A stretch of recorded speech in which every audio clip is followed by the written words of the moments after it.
Hello प्यारे बच्चों, इस क्लास 12 की केमिस्ट्री क्लास में आपका स्वागत है। देखिए, ये हिंदी मीडियम की केमिस्ट्री क्लास है जिसमें आप अपनी तैयारी जो है यूपी बोर्ड्स या अन्य किसी बोर्ड एग्जाम्स की कर रहे हैं। देखिए, हमने पिछले लेक्चर्स में जो चर्चा किए थे, क्वथनांक क्या होता है और क्वथनांक उन्नयन क्या होते हैं और मोलल उन्नयन स्थिरांक क्या होता है, इन सब और साथ में जो है इनके एक एग्जाम्पल्स भी हमने जो है पिछले लेक्चर्स में देखा था। अगर आपने नहीं देखा है तो नीचे डिस्क्रिप्शन में प्लेलिस्ट मिल जाएगा, वहां से आप जो है देख सकते हैं। आज हम बात करेंगे आणविक उन्नयन स्थिरांक क्या होता है, ये भी एग्जाम में पूछा गया है, इसको देखेंगे। उसके बाद फिर अवनमन क्या होता है, मोलल अवनमन स्थिरांक क्या होते हैं और साथ में इसका एग्जाम्पल क्या है, ये सब देखने वाले हैं। सबसे पहले हम बात कर लेते हैं आणविक उन्नयन स्थिरांक। आणविक उन्नयन स्थिरांक कह लीजिए, या इसी को एक दूसरा नाम है ग्राम अणुक उन्नयन स्थिरांक। ग्राम अणुक उन्नयन स्थिरांक भी इसी को बोलते हैं। अंग्रेजी में मॉलिक्यूलर एलिवेशन कांस्टेंट, ये हमारी हेडिंग है। इस तरीके से एग्जाम में आपसे पूछा जाएगा कि ग्राम अणुक उन्नयन स्थिरांक से आप क्या समझते हैं या आणविक उन्नयन स्थिरांक से आप क्या समझते हैं। कुछ भी कैसे भी पूछा जाए, आपको लिखना वही है। क्या लिखना है कि 100 ग्राम, देखिए इससे पहले आपने देखा था 1000 ग्राम विलायक में 1 ग्राम वैद्युत अपघट्य घोलने पर जो उसके क्वथनांक में जो उन्नयन होता है उसे मोलल उन्नयन स्थिरांक कहते हैं। ये तो हमने आपको पिछले लेक्चर में बताया था। यहाँ पर देखो, वहां 1000 ग्राम था, यहाँ पर 100 ग्राम लेना है, तो वही कहा गया 100 ग्राम विलायक में 1000 की जगह क्या हो जाएगा, 100 ग्राम हो जाएगा। 100 ग्राम विलायक में किसी अवाष्पशील विद्युत अपघट्य का 1 मोल घोलने पर, कितना घोलना है, 1 मोल घोलने पर उसके क्वथनांक में जो उन्नयन होगा उसे विलायक का आणविक या ग्राम अणुक उन्नयन स्थिरांक कहलाता है। सेम है, बस केवल इतना ध्यान रखना है कि वहां पे जो विलायक आप 1000 या 1 किलोग्राम ले रहे थे, यहाँ पर आपको 1000 1 किलोग्राम ना लेकर के 100 ग्राम विलायक में विलीन किसी वैद्युत अपघट्य का 1 मोल घोलने पर उसके क्वथनांक में जो उन्नयन होता है, 1 मोल घोलने पर उसके क्वथनांक में जो उन्नयन होता है उसे विलायक का आणविक उन्नयन या ग्राम अणुक उन्नयन स्थिरांक कहलाता है। अब उसमें जो है केबी द्वारा प्रदर्शित किया जाता था, यहाँ पर बी नहीं लगाएंगे, ओनली के लगाएंगे, इसे के से प्रदर्शित करते हैं। फार्मूला सेम हो जाएगा, बस 1000 में कम कर दीजिएगा। डेल्टा टी, देखो वहां डेल्टा टी भी लिखा जाता था, यहाँ डेल्टा टी हो जाएगा बराबर ये 100 के, और फिर देखो बी नहीं लगाया गया इसमें, ठीक, 100 के हो जाएगा, स्मॉल डब्ल्यू हो जाएगा, यम हो जाएगा और कैपिटल डब्ल्यू हो जाएगा। समझ में आई बात की नहीं। देखो वहां 1 किलोग्राम में घोला गया, यहाँ 100 ग्राम में घोला जा रहा है, बस इतना अंतर है, बाकी सब सेम है। तो समझ में आ गया होगा कि आणविक उन्नयन स्थिरांक किसे कहते हैं। चलिए अब हम बात कर लेते हैं हिमांक क्या होते हैं और हिमांक अवनमन क्या होते हैं। अगर हम बात हिमांक की करें, देखो हिमांक, हिम मीन जमना होता है, यानी ठोस अवस्था में बदलना, द्रव का ठोस अवस्था में बदलना ही हिमांक कहलाता है। एक तो आप जानते ही है। अगर हम बात करें किसी द्रव का हिमांक जो होता है, हिमांक वह निश्चित ताप होता है। देखो ऐसा नहीं कि जब चाहो तब बदल लो, हर एक द्रव का अपना एक निश्चित ताप होता है जिस पर वह जो है ठोस अवस्था में परिवर्तित हो जाते हैं। किसी द्रव का हिमांक वह निश्चित ताप है जिस पर किसी द्रव विलायक के, कोई द्रव विलायक के द्रव अवस्था एवं ठोस अवस्था में वाष्प दाब बराबर हो जाए। यानी जो विलायक हमारा होता है, द्रव विलायक होता है, वह जो है उसकी ठोस अवस्था और जो द्रव अवस्था होती है, दोनों का वाष्प दाब बराबर हो जाता है, यानी दोनों वाष्प दाब बराबर होता है, तो वह जो है उसका हिमांक कहलाता है। यानी हिमांक जो होता है किसी द्रव का वह निश्चित ताप होता है जिस पर ठोस अवस्था तथा द्रव अवस्था दोनों का वाष्प दाब, यानी विलायक का ठोस अवस्था और द्रव अवस्था दोनों का वाष्प दाब जो है बराबर हो जाता है, हिमांक कहलाता है। बात समझ में आई कि नहीं। हिमांक जो है एक निश्चित ताप होता है जिस पर जो भी विलायक होता है उसका ठोस अवस्था और द्रव अवस्था दोनों का जो है वाष्प दाब बराबर हो जाता है। जब वाष्प दाब बराबर हो जाएगा तो वही हिमांक बोला जाएगा। समझ में आई बात की नहीं। आगे दिया है हिमांक पर विलायक की ठोस एवं द्रव अवस्थाएं साम्य में होती है, यानी हिमांक का वह ताप जो होता है ठोस अवस्था और द्रव अवस्था दोनों एक दूसरे के साम्य होते हैं। जरा से अगर टेम्परेचर कम ज्यादा होता है तो इधर उधर वो जो है परिवर्तित होते हैं, यानी टेम्परेचर अगर बढ़ा तो द्रव अवस्था में चले जाएंगे, टेम्परेचर घटा तो ठोस अवस्था में चले जाएंगे। दोनों एक दूसरे के गतिक साम्य होते हैं। तो हिमांक समझ में आ गया होगा। अब हम देखते हैं हिमांक अवनमन क्या होते हैं। देखो अगर हम हिमांक अवनमन की बात करें तो हिमांक आप जानते हैं, हिमांक को उसका फ्रीजिंग पॉइंट होता है और अवनमन मतलब घट जाना, यानी जो उसका फ्रीजिंग पॉइंट है वो जो है घट जाना। तो अब हिमांक घट जाना है हिमांक अवनमन कहलाएगा। अब डिफ्रीजन ऑफ फ्रीजिंग पॉइंट, तो अगर हम बात डिफ्रीजन ऑफ फ्रीजिंग पॉइंट की करें यानी हिमांक अवनमन की बात करें तो इसमें होता क्या है, आप जानते हैं कोई भी शुद्ध विलायक है तो शुद्ध विलायक का जो मान लीजिए वाष्प दाब होता ही है। अगर उसमें कोई अवाष्पशील वैद्युत अपघट्ट कोई पदार्थ डाल दिया जाता है तो उसका वाष्प दाब घट जाता है। अरे कोई शुद्ध विलायक है उसका वाष्प दाब कुछ है, उसमें अगर हम कोई विलय डाल देते हैं और एक विलयन बना लेते हैं तो विलयन का वाष्प दाब जो होता है विलायक की तुलना में कम होता है। इतनी बात समझ में आए। अब जब विलायक की तुलना में विलयन का वाष्प दाब कम होता है तो इसी तरीके से उसका वाष्प दाब घट जाता है। अरे कम हो गया यानी विलयन का वाष्प दाब कम हो जाता है, वाष्प दाब घट जाता है।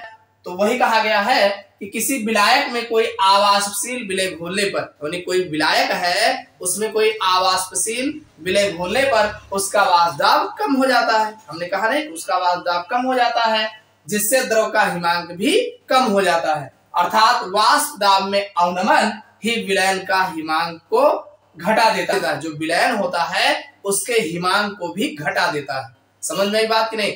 वाष्प दाब अवनमन यानी जो घट गया है वही अवनमन ही विलयन के हिमांक को कम कर देता है। इतनी बात समझ में आई कि नहीं। हमने कहा ये आपका मान लीजिए विलायक है, ये हमारा विलायक है तो विलायक का वाष्प दाब जो होता है वो अपना होता है। अब इसमें हम कोई चीज विलय डाल देते हैं, अवाष्पशील विलय डाल करके इसको हम विलयन में कन्वर्ट कर देते हैं, विलयन। तो ये जो विलयन बनता है इसका वाष्प दाब जो होता है विलयन का वाष्प दाब घट जाता है, विलयन का वाष्प दाब घट जाता है जिससे विलयन के हिमांक में अवनमन हो जाता है, यानी इसका हिमांक भी घट जाता है। जैसे वाष्प दाब विलयन का घट जाता है वैसे इसका हिमांक भी घट जाता है, यानी इसके हिमांक को घटा देता है। अवनमन ही हिमांक को घटा देता है। बात समझ में आएगी नहीं। अब जो विलयन है और जो विलायक है, अरे जैसे पहले ये विलयन है और पहले विलायक था अलग, पहले विलायक था ना, बाद में विलय डाल के तो विलयन बनाए हैं।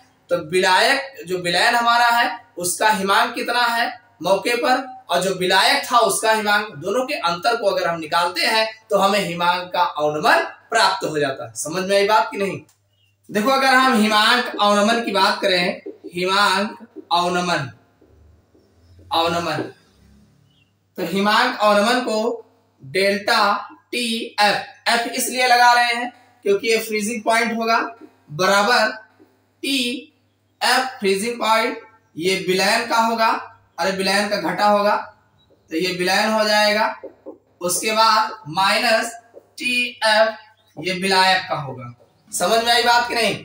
जैसे डेल्टा टी एफ दोनों का कितना फ्रीजिंग पॉइंट हुआ, कितना आया है, कितना घटा हुआ है, भाई विलयन का जो हमारा आया है उसको लिख लेंगे और पहले जो विलायक का था उस फ्रीजिंग पॉइंट उसको नोट कर लेंगे।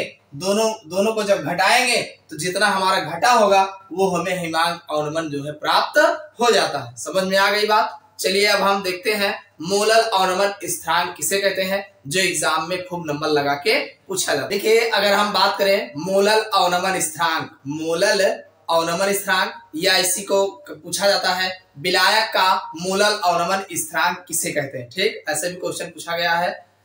और अंग्रेजी में अगर देखा जाए तो मोलल डिफ्यूजन कांस्टेंट कहा जाता है, या एक नाम इसका एक और है कैरियोस्कोपिक कांस्टेंट, कैरियोस्कोपिक कांस्टेंट भी इसको कहा जाता है। तो ये मोलल अवनमन स्थिरांक क्या है, जैसे हमने पिछले लेक्चर्स में जो है मोलल उन्नयन स्थिरांक की बात बताए थे कि किसी विलायक के, किसी शुद्ध विलायक के 1000 ग्राम में किसी वैद्युत अपघट्ट का 1 ग्राम अड़घुला हो, उसके क्वथनांक में जो उन्नयन होता है उसे विलायक का मोलल उन्नयन स्थिरांक कहते हैं। सेम वहां पर देखो, सेम डिफिनीशन अगर आपने उसको याद कर लिया है, इसको अगर याद कर लिया है तो इसी को थोड़ा से चेंज कर दीजिए तो आपका मोलल अवनमन स्थिरांक जो है तैयार हो जाता है।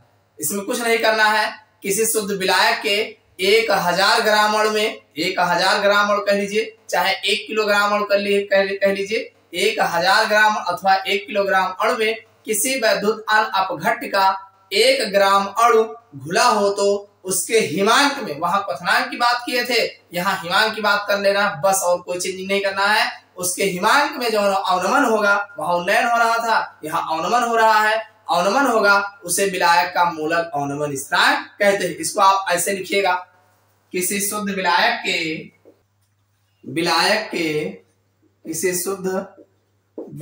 के 1000 ग्राम अथवा 1 किलोग्राम अणु में किसी वैद्युत अन अपघट्य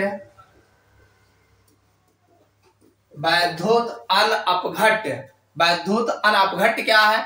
देखो, अपघट्य वे होते हैं जो जल में घोलने पर आयनित हो जाते हैं, अन अपघट्य जो होगा वो जल में घोलने पर आयनित नहीं होगा। किसी वैद्युत अन अपघट्य का 1 ग्राम अणु घुला हो तो उसके हिमांक में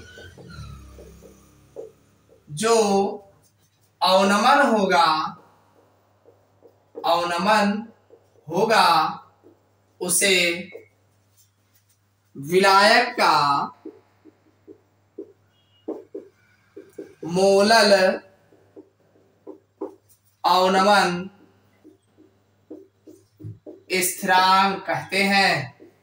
मोलल अवनमन स्थिरांक कहते हैं। इतनी बात समझ में आई? तो ये तो आपके डेफिनेशन हो गई। अब जो मोलल अवनमन स्थिरांक है, इसका फार्मूला क्या होता है? तो देखो, जैसा फार्मूला उसका होता है वैसा फार्मूला इसका भी होगा। यम बराबर, उसमें भी यम बराबर बताया, सब कुछ सेम होगा, बस थोड़ा सा अंतर है। जैसे यहाँ पर 1000 गुणे के, वहां पर हमने बी लिखा था बॉइलिंग पॉइंट के लिए, यहाँ पर यह हो जाएगा फ्रीजिंग पॉइंट के लिए, क्योंकि ये जो हमारा फ्रीजिंग पॉइंट है। और फिर स्मॉल डब्लू बटे ये हो जाएगा कैपिटल डब्लू, और गुणे डेल्टा टी, बी जो है बॉइलिंग के लिए था, तो यहाँ ये फ्रीजिंग के लिए हो जाएगा। इतनी बात समझ में आएगी नहीं? सब कुछ सेम है, बस वहां पे बी लगाए थे बॉइलिंग पॉइंट्स के लिए, यहाँ बी के बजाय एफ लगा देंगे फ्रीजिंग पॉइंट्स के लिए। इतनी बात समझ में आई? अब ये फार्मूला आपका कहाँ से आता है? हमने आपको पिछले लेक्चर में बताए थे कि ये जो आपका देखिए डेल्टा टी एफ जो होता है समानुपाती एम होता है। एम जो होता है मोलरता होती है। देखिए, एम जो होता है मोलरता, जहां पर अगर हम बात एम की करें तो एम जो है मोलरता है, मोलरता होती है। और मोलरता बराबर आपको पता है, मोलरता बराबर होता है W अपान एम, और ये कैपिटल डब्लू होता है जो भी किलोग्राम में यहाँ पे रहता है। देखिए, यहाँ पर ये जो डब्लू है और ये डब्लू दोनों की मात्रा जो होगी वो ग्राम में होगा। अब चूंकि यहाँ पे किलोग्राम में होता है, तो इसको ग्राम में चेंज करने के लिए हमने इसके, अगर ये किलोग्राम में लिया गया है तो ये इसको ग्राम में बदला गया। देखो, ज्यादातर ग्राम में दिया रहेगा, तो ग्राम में ही अब क्यों, जबकि किलोग्राम में रखना चाहिए, तो इसीलिए 1000 जो है, अरे बटे इसके नीचे बटा 1000 करोगे तो ऊपर ही तो जाएगा। तो वैसे यहाँ पे है, तो ये मोलरता जो है W अपान एम गुणे कैपिटल डब्लू, ये किलोग्राम में होगा। इसको उठा के इसी में रखेंगे तो डेल्टा टी एफ जो होगा, देखो समानुपाती हटाओगे बराबर लाओगे, कोई ना कोई कांस्टेंट रखोगे, और फ्रीजिंग पॉइंट के लिए एफ रखोगे, गुणे एम हो जाएगा। ये हो जाएगा, इस यम पर इस मोलरता को रख देंगे। डेल्टा टी एफ जो हमारा होगा के एफ, और एम के जगह पे ये आ जाएगा स्मॉल डब्लू अपान एम गुणे कैपिटल डब्लू। अब चूंकि यहाँ पे जो है ये ग्राम में होगा, तो जब ग्राम में होगा तो ये बटे 1000 आएगा, तब ये ग्राम में जाएगा। तो ये डेल्टा टी एफ बराबर ये बन जाएगा 1000 गुणे के एफ और गुणे स्मॉल डब्लू बटे एम गुणे कैपिटल डब्लू। अब ये जो होगा वो ग्राम में लिया जाएगा। तो यही फार्मूला जो है यहाँ पर आपको देखने को मिलता है। इतनी बात समझ में आए? जहां पर हमने आपको उसमें भी बताए थे, यहाँ भी देख लीजिए, जहां स्मॉल डब्लू जो होता है ये विलय की मात्रा होती है, विलय की मात्रा जो कि ग्राम में होता है, किसमें होता है, ग्राम में। और कैपिटल डब्लू जो होता है ये विलायक की मात्रा होती है, विलायक की मात्रा जो कि यहाँ पर भी ये ग्राम में ही लिया जाएगा, क्योंकि हमने 1000 से डिवाइड कर दिया है इसलिए किलोग्राम से ग्राम में आ जाएगा। ठीक, अगर हम केएफ की बात करें तो ये जो है मोलल अवनमन, मोलल अवनमन स्थिरांक होगा। मोलल अवनमन स्थिरांक आप जानते हैं कि के जो है कांस्टेंट होता है तो वही स्थिरांक है, बस एफ लगा है फ्रीजिंग पॉइंट के लिए लगा है, मतलब अवनमन के लिए लगा है। ठीक, इसी तरीके से डेल्टा टीएफ की बात करें तो ये जो डेल्टा टीएफ है ये जो है हिमांक में अवनमन होगा, हिमांक में अवनमन यानी कितना जो है हिमांक घटा हुआ है ये डेल्टा टीएफ होगा। बाकी हो गया होगा यम जो इसमें जो आपको दिख रहा है ये विलय का अणुभार होता है, विलय का अणुभार होता है। इतनी बात समझ में आई? तो ये आपका जो है मोलर अवनमन स्थिरांक या विलायक का मोलर अवनमन स्थिरांक कहलाता है। इतना आप लिखिएगा, फार्मूला लिख दीजिएगा। आपको इसे भी लिखने की इच्छा होगी इसे भी लिख सकते हैं। तो इस तरीके से ये आपका पूरा कंप्लीट होता है। मोस्ट इंपॉर्टेंट है, हाँ, मोलर अवनमन स्थिरांक की इकाई ये भी पूछा जा सकता है। तो मोलर अवनमन स्थिरांक की इकाई,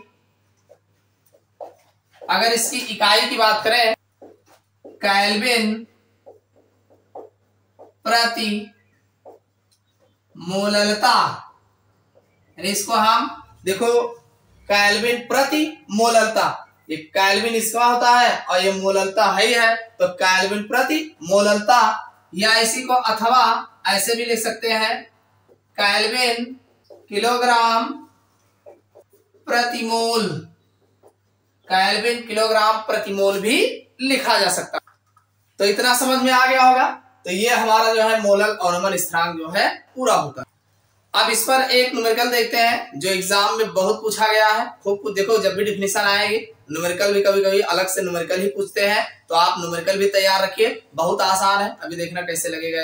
देखिए हमारे पास एक बहुत अच्छा एग्जाम्पल है कि 9 ग्राम ग्लूकोज को 100 ग्राम जल में घोलने पर हिमांक में 0.93 डिग्री सेल्सियस की कमी आती है। जल के मोलर अवनमन स्थिरांक की गणना करो। बहुत बढ़िया एग्जाम्पल है। देखिए जो सूत्र है, सूत्र से अणुभार भी निकाला जाता है। तो यहाँ मोलर अवनमन स्थिरांक मतलब केएफ आपको निकालना है, स्थिरांक है तो केएफ आपको ज्ञात करना है। ये तो कंफर्म हो गया। दिया क्या क्या गया है पहले इसको नोट कर लेते हैं। जैसे स्मॉल डब्लू कितना घोला गया है, 9 ग्राम हो गया, 9 ग्राम है। और क्या दिया है, 100 ग्राम जल में, मतलब कैपिटल डब्लू जो है वो 100 ग्राम जल में घोला गया है। अब घोला क्या गया है, इसका अणुभार अगर हम देखते हैं तो ग्लूकोज है, तो ग्लूकोज का फार्मूला आपको पता है C6H12O6 होता है। यहां से हम अणुभार निकाल लेते हैं, यानी ये 6 गुणे कार्बन का 12 होता है परमाणु भार, 12 गुणे 1 और प्लस 6 गुणे 16, इसको जरा सॉल्व कर लो। 12 छंग 72 और प्लस 12 एकम 12 प्लस 16 छक्का 96, 6 2 8 2 10, 1 आएगा, 9 1 10 11, 11 और 7 1 18 हो जाएगा। यानी 180 जो है ग्लूकोज का अणुभार निकल के आ जाएगा। और क्या दिया रखा है, कह रहा हिमांक में कमी आती है, मतलब डेल्टा टीएफ जो है फ्रीजिंग पॉइंट दे रखा है 0.93 डिग्री सेल्सियस, ये भी दे रखा है। आपका फार्मूला जो होता है m बराबर 1000 गुणे KF गुणे स्मॉल डब्लू बटे कैपिटल डब्लू गुणे डेल्टा TF होता है। यही फार्मूला है।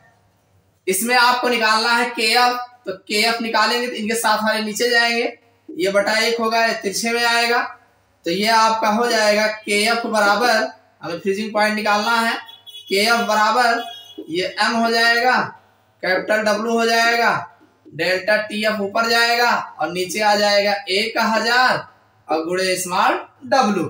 अब इसी पे ये सारे वैल्यू इस पर रख देंगे तो ये आपका आ जाएगा। यम की वैल्यू जो है वो दिया है 180 और कैपिटल W 100 ग्राम दे रखा है और डेल्टा TF 0.93 हो गया बटा 1000 तो पहले है गुणे और स्मॉल W की वैल्यू 9 ग्राम है। ठीक, देखो ये 0 है 0, 2 0 ये कट गया, 1 0 यहां से कट गया, 9 1 9 और 9 दूनी 18।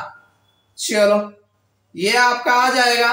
देखो इसमें गुणा करा दो 2 से, ये 2 3 6, 2 से इसमें गुणा कराओगे 2 3 6 हो जाएगा हाँ से, और ये 9 दूनी 18 हो जाएगा। अरे 2 3 6, 3 दूनी 6 और 9 दूनी 18, 2 अंक के बाद दशमलव है यहां लगा दो तो 1.86 ये जो है KF की वैल्यू निकल के आ जाएगी।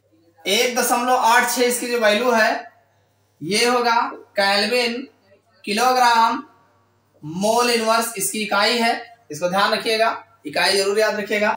तो समझ में आ गया होगा, कुछ नहीं करना है, पहले जितनी वैल्यू दे रखा है वैल्यू आप नोट कर लीजिए। वैल्यू समझ में आपको आ गया तो सवाल लग गया। उसके बाद जो भी फार्मूले दिए हैं फार्मूला आप देख लीजिए, जो निकालना हो इधर कर लीजिए, बाकी रख करके वैल्यू सॉल्व कर दीजिए।